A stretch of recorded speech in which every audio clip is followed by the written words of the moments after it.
शनि देव के जन्म की अद्भुत कथा। दूसरों को डराने वाले शनिदेव स्वयं किन 5 लोगों से डरते हैं? हमारे जीवन में तेजपुंज तथा शक्तिशाली शनि का अद्भुत महत्व है। वैसे शनि सौर जगत के 9 ग्रहों में से 7वां ग्रह है, जिसे फलित ज्योतिष में अशुभ माना जाता है।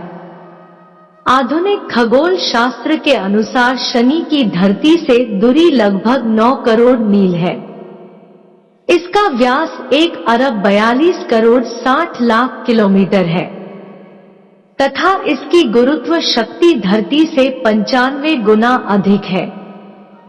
शनि को सूरज की परिक्रमा करने पर 19 वर्ष लगते हैं। अंतरिक्ष में शनि सघन नील आभा से खूबसूरत, बलवान, प्रभावी, दृष्टिगोचर है, जिसे 22 उपग्रह है। शनि का गुरुत्वाकर्षण बल पृथ्वी से अधिकतम है। अतः जब हम कोई भी विचार मन में लाते हैं, योजना बनाते हैं, तो वह प्रस्तावित अच्छी बुरी योजना चुंबकीय आकर्षण से शनि तक पहुंचती है और अच्छे का परिणाम अच्छा जबकि बुरे का बुरा परिणाम जल्द दे देती है। बुरे प्रभाव को फल ज्योतिष में अशुभ माना गया है, लेकिन अच्छे का परिणाम अच्छा होता है। अतः हम शनि को शत्रु नहीं मित्र समझे और बुरे कर्मों के लिए वह साढ़े साथी है, आफत है, शत्रु है। श्री शनैश्वर देवस्थान के अनुसार शनिदेव की जन्म गाथा या उत्पत्ति के संदर्भ में अलग अलग कथा है। सबसे अधिक प्रचलित शनि उत्पत्ति की गाथा स्कंद पुराण के काशीखंड में इस प्रकार प्रस्तुत। दूसरों को डराने वाले शनिदेव स्वयं किन 5 लोगों से डरते हैं? हमारे जीवन में तेजपुंज तथा शक्तिशाली शनि का अद्भुत महत्व है। वैसे शनि सौर जगत के 9 ग्रहों में से 7वां ग्रह है, जिसे फलित ज्योतिष में अशुभ माना जाता है। आधुनिक खगोल शास्त्र के अनुसार शनि की धरती से दूरी लगभग 9 करोड़ मील है। इसका व्यास 1 अरब 42 करोड़ 60 लाख किलोमीटर है तथा इसकी गुरुत्व शक्ति धरती से 95 गुना अधिक है। शनि को सूरज की परिक्रमा करने पर 19 वर्ष लगते हैं।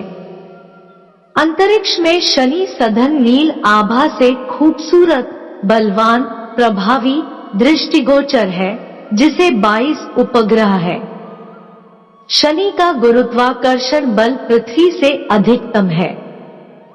अतः जब हम कोई भी विचार मन में लाते हैं, योजना बनाते हैं, तो वह प्रस्तावित अच्छी बुरी योजना चुंबकीय आकर्षण से शनि तक पहुंचती है और अच्छे का परिणाम अच्छा जबकि बुरे का बुरा परिणाम जल्द दे देती है।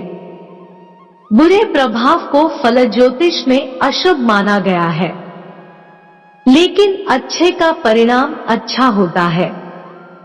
अतः हम शनि को शत्रु नहीं मित्र समझे और बुरे कर्मों के लिए वह साढ़े साथी है, आफत है, शत्रु है। श्री शनैश्वर देवस्थान के अनुसार शनिदेव की जन्म गाथा या उत्पत्ति के संदर्भ में अलग अलग कथा है। सबसे अधिक प्रचलित शनि उत्पत्ति की गाथा स्कंद पुराण के काशीखंड में इस प्रकार प्रस्तुत। सूर्य देवता का ब्याह दक्ष कन्या संज्ञा के साथ हुआ। संज्ञा सूर्य देवता का अत्यधिक तेज सह नहीं पाती थी। उन्हें लगता था कि मुझे तपस्या करके अपने तेज को बढ़ाना होगा या तपोबल से सूर्य की अग्नि को कम करना होगा, लेकिन सूर्य के लिए वो पतिव्रता नारी थी। सूर्य के द्वारा संज्ञा के गर्भ से 3 संतानों का जन्म हुआ। वैवस्वत, मनु, यमराज, यमुना। संज्ञा बच्चों से बहुत प्यार करती थी। मगर सूर्य की तेजस्विता के कारण बहुत परेशान रहती थी। एक दिन संज्ञा ने सोचा कि सूर्य से अलग होकर मैं अपने मायके जाकर घोर तपस्या करूंगी और यदि विरोध हुआ तो कहीं दूर एकांत में जाकर तप करना उचित रहेगा। संज्ञा ने तपोबल से अपने ही जैसी दिखने वाली छाया को जन्म दिया, जिसका नाम सुवर्णा रखा। संज्ञा की छाया सुवर्णा छाया को अपने बच्चों की जिम्मेदारी सौंपते हुए कहा कि आज से तुम नारी धर्म मेरे स्थान पर निभाओगी और बच्चों की परवरिश भी करोगी। अगर कोई आपत्ति आ जाए तो मुझे बुला लेना, मैं दौड़ी चली आऊंगी। मगर एक बात याद रखना कि तुम छाया हो, संज्ञा नहीं। यह भेद कभी किसी को पता नहीं चलना चाहिए। संज्ञा छाया को अपनी जिम्मेदारी सौंपकर अपने पीहर मायके चली गई। घर पहुंचकर पिताश्री को बताया कि मैं सूर्य का तेज सहन नहीं कर सकती, तप करने अपने पति से बिना कुछ कहे मायके आई हूँ। सुनकर पिता ने संज्ञा को बहुत डांटा, कहा कि बिन बुलाए बेटी यदि मायके में आए तो पिता व पुत्री को दोष लगता है। बेटी तुम जल्द अपने ससुराल सूर्य के पास लौट जाओ। तब संज्ञा सोचने लगी कि यदि मैं वापस लौट कर गई तो छाया को मैंने जो कार्यभार सौंपा है उसका क्या होगा, छाया कहाँ जाएगी। सोचकर संज्ञा ने भीषण घनघोर जंगल में, जो उत्तर कुरुक्षेत्र में था, शरण ले ली। अपनी खूबसूरती तथा यौवन को लेकर उसे जंगल में डर था, उसने बड़वा घोड़ी का रूप बना लिया कि कोई उसे पहचान न सके और तप करने लगी। उधर सूर्य और छाया के मिलन से 3 बच्चों का जन्म हुआ। सूर्य छाया दोनों एक दूसरे पर संतुष्ट थे।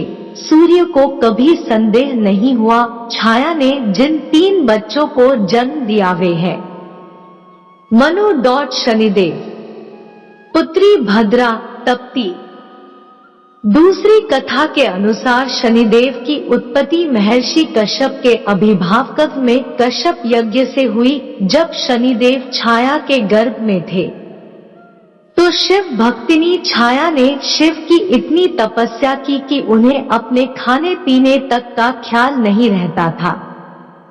अपने को इतना तपाया कि गर्भ के बच्चे पर भी तप का परिणाम हुआ और छाया के भूखे प्यासे धूप गर्मी में तपन से गर्भ में ही शनि का रंग काला हो गया। जब शनि का जन्म हुआ तो सूर्यदेव शनि को काले रंग का देखकर हैरान हो गए। उन्हें छाया पर शक हुआ। उन्होंने छाया का अपमान कर डाला, कहा कि यह मेरा बेटा नहीं है। श्री शनिदेव के अंदर जन्म से माँ की तपस्या शक्ति का बल था। उन्होंने देखा कि मेरे पिता माँ का अपमान कर रहे हैं। उन्होंने क्रूर दृष्टि से अपने पिता को देखा तो पिता की पूरी देह का रंग काला सा हो गया। घोड़ों की चाल रुक गई, रथ आगे नहीं चल सका। सूर्यदेव परेशान होकर शिवजी को पुकारने लगे। शिवजी ने सूर्यदेव को सलाह बताई और कथन किया कि आपके द्वारा नारी व पुत्र दोनों की बेइज्जती हुई है, इसलिए यह दोष लगा है। सूर्यदेव ने अपनी गलती की क्षमा मांगी और पुनश्च सुंदर रूप एवं घोड़ों की गति प्राप्त की। तब से श्री शनिदेव पिता के विद्रोही और शिवाजी के भक्त तथा माता के प्रिय हो गए। हमारे जीवन में जन्म से लेकर मृत्यु तक शनिदेव का प्रभुत्व है। जन्मते ही जातक के परिवार वालों की अभिलाषा होती है कि हमारी राशि में या जन्म लेने वाले बच्चे की राशि में शनि कैसा है, कौन से पाए पर बच्चे का जन्म हुआ है। प्रस्तुत पाए की पहचान की शनि के अच्छे बुरे होने की पहचान जन्म से बतलाता है। अपने शरीर में लौह तत्व है, उस आयरन तत्व का स्वामी शनि है। शनि के कमजोर होने से, शनि के प्रकोप, शनि पीड़ा से वह आयरन तत्व शरीर में कम हो जाता है। आयरन की कमी से तमाम प्रकार की शारीरिक व्याधियों व्यक्ति को कमजोर करती है। आयरन है। शरीर में तो बल है। आयरन के बिना शरीर की ऊर्जा समाप्त हो जाती है। शनि जिनका प्रबल है, उन्हें आयरन की हैरानी कभी नहीं होती है। पद्म पुराण के अनुसार जब अयोध्या के राजा दशरथ थे, उस समय ज्योतिषियों ने उन्हें बताया कि शनिदेव कृत्तिका नक्षत्र के अंत में पहुंच गए हैं और वे रोहिणी नक्षत्र का भेदन करके आगे बढ़ेंगे। ऐसा होने से संसार में 12 सालों तक भयंकर अकाल पड़ेगा। लोग पानी और अन्न के लिए तरस जाएंगे। ज्योतिषियों की बात सुनकर राजा दशरथ ने बहुत विचार किया और अपने दिव्यास्त्र लेकर नक्षत्र मंडल में शनिदेव से युद्ध करने पहुंच गए। राजा दशरथ का साहस देखकर शनिदेव प्रसन्न हो गए और उनसे वरदान मांगने को कहा। तब राजा दशरथ ने कहा कि जब तक सूर्य, चंद्रमा और पृथ्वी है, आप रोहिणी नक्षत्र का भेदन न करें। शनिदेव ने राजा दशरथ को ये वरदान दे दिया। राजा दशरथ ने यह भी कहा कि आज से आप देवता, असुर, मनुष्य, पशु, पक्षी आदि किसी भी प्राणी को पीड़ा न दे। तब शनिदेव ने कहा कि जो भी विधि विधान से मेरी पूजा करेगा, मैं उसे कभी कोई कष्ट नहीं दूंगा और हमेशा उसकी रक्षा करूंगा। इस तरह शनिदेव से वरदान लेकर राजा दशरथ पुनः पृथ्वी पर लौट आए। दूसरों को डराने वाले शनि देव स्वयं किन 5 लोगों से डरते हैं? 1. पत्नी। एक बार शनिदेव की पत्नी ऋतु स्नान कर शनि महाराज के पास आई, लेकिन तब शनिदेव अपने इष्ट श्री कृष्ण की पूजा में लीन थे, तो पत्नी की तरफ नहीं देखा। क्रोधित पत्नी ने शनिदेव को श्राप दिया कि जिसे देखेंगे वो नष्ट हो जाएगा। तभी से शनिदेव नजरें नहीं मिलाने की हिदायत दी जाती है और शनि दशा में शनि पत्नी का नाम मंत्र जपा जाता है। 2. पीपल। पौराणिक कहानी के अनुसार शनिदेव को पीपल से डर लगता है, इसलिए शनिवार को पीपल के पेड़ के नीचे सरसों के तेल का दीपक जलाने की मान्यता है। ऐसा करने से शनिदेव प्रसन्न होते हैं। कहा यह भी जाता है कि जो भी पीपल के पेड़ की पूजा करता है, उस पर शनि का प्रभाव कम होता है। 3. काले तिल। एक पौराणिक कथा के अनुसार शनिदेव भगवान सूर्य और उनकी दूसरी पत्नी छाया के पुत्र हैं। एक बार जब गुस्से में सूर्यदेव ने अपने ही पुत्र शनि को श्राप दिया और उनका घर जला दिया, तो शनिदेव ने पिता को मनाने के लिए तिल का सहारा लिया था। तभी से शनिदेव की पूजा में काले तिल महत्वपूर्ण हो गए। 4. भोलेनाथ। माना जाता है कि पिता सूर्यदेव के कहने पर और शनिदेव को बचपन में सबक सिखाने के लिए शिवजी ने उन पर प्रहार कर दिया था, जिससे शनिदेव बेहोश हो गए। जिसके बाद विनती करने पर शिवजी ने वापस उन्हें सही ठीक किया था। तब से मान्यता है कि शनिदेव भोलेनाथ को गुरु मानते हैं और उनसे डरते हैं। 5. बजरंगबली। माना जाता है कि शनिदेव के प्रभाव से बचने के लिए हनुमान जी का स्मरण और पूजा करनी चाहिए।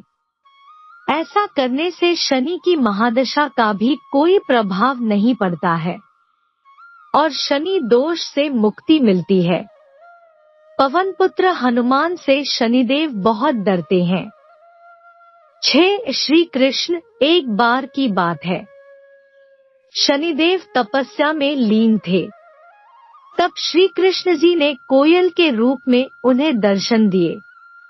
तब शनिदेव ने अपने इष्ट श्री कृष्ण को कहा कि वो कभी भी उनके भक्तों को परेशान नहीं करेंगे। दोस्तों वीडियो पसंद आया हो तो वीडियो को लाइक और शेयर करें, चैनल को सब्सक्राइब कर ले। धन्यवाद।